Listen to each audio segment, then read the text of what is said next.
Ngayon ay may magandang balita ako sa inyo kasi kung gusto niyo magtrabaho dito sa South Korea, pwede kayong mag-apply. May agency sa Pilipinas na nagpapalis papunta dito sa South Korea. Basahin natin ito mga kabayan kasi ito ay DMW accredited din. Lisensyado ito ng DMW. Itong agency na ito sa Pilipinas. Basahin natin.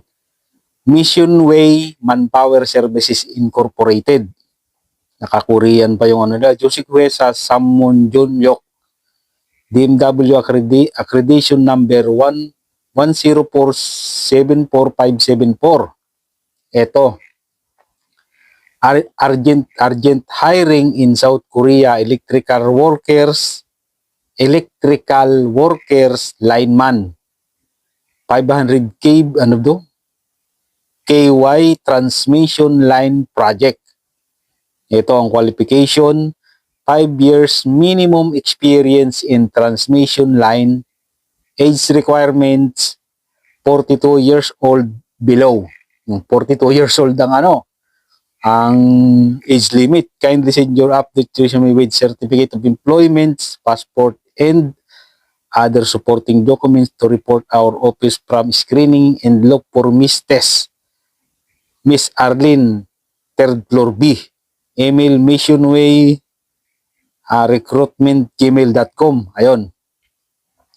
Legit to mga kabayan. Kung kayo ay may experience sa electrical at nakapagtrabaho kayo sa isang kumpanya, experience 5 years, pwede kayo mag-apply dito mga kabayan. Pinaka-importante, employment, certificate of employment, nakakatunayan nagtrabaho kayo sa isang kumpanya ng 5 years, passport, and other supporting documents. Maganda to dun sa mga experience sa electrical. At nakalagay pa dito, ayan, basahin niyo lang, ang address nakalagay dito, Mission Way Manpower Services Incorporated, 1828 San Marcelino Street. Dito talaga sa Malate. Itong Marcelino Street na to, talaga maraming agency dito. Marcelino Street, Malate, Manila, DMW POA license number DMW 274LB 0222224R. Ayan, nakalagay dito, we do not entertain applicant outside our office. For manpower pooling only, fees to be collected, no fees. Ayan. For manpower pooling only, no fees to be collected.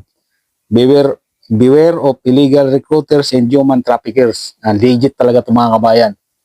Doon sa mga tinatamad mag-aral ng Korean language pero kayo ay may experience tungkol sa electrical at nakapagtrabaho kayo ng 5 years sa isang kumpanya, pwede kayong bumisita dito. Sa tingin ko, itong agency na to ay hindi lang naman tungkol sa electrical yung hinahire nila papunta dito sa South Korea.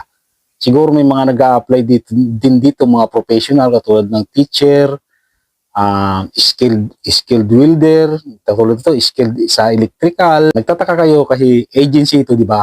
Kasi hindi naman talaga ito factory worker. Ang factory worker ay wala talagang agency mga kabayan. Kung gusto niyo mag-apply dito sa South Korea ng factory worker, kasi hindi naman to yung professional na trabaho, kasi nga factory worker ito, ang unang gagawin ay kailangan munang mag-aral ng Korean language kung gusto nyo ng factory worker. Pero kung kayo yung mga professional worker, skilled worker, may agency yan. At meron ding isa yung entertainer. Meron din akong nakitang agency na hindi ko natandaan kung na-screenshot ko ba o yung may nakita akong at meron talagang agency mga kabayan ng entertainer dito sa South Korea sa mga babae. Search nyo na lang kung sa FB o para makita niyo kung saan yung agency ng entertainer para sa mga babae. Tapos, yan din namang seasonal worker. Ang hindi lang kasi malinaw, kasi napanood ko dati parang sa ABS-CBN niya tayo na ang sinasabi ay DMW na raw ang mga ngasiwa ng seasonal worker papunta dito sa South Korea.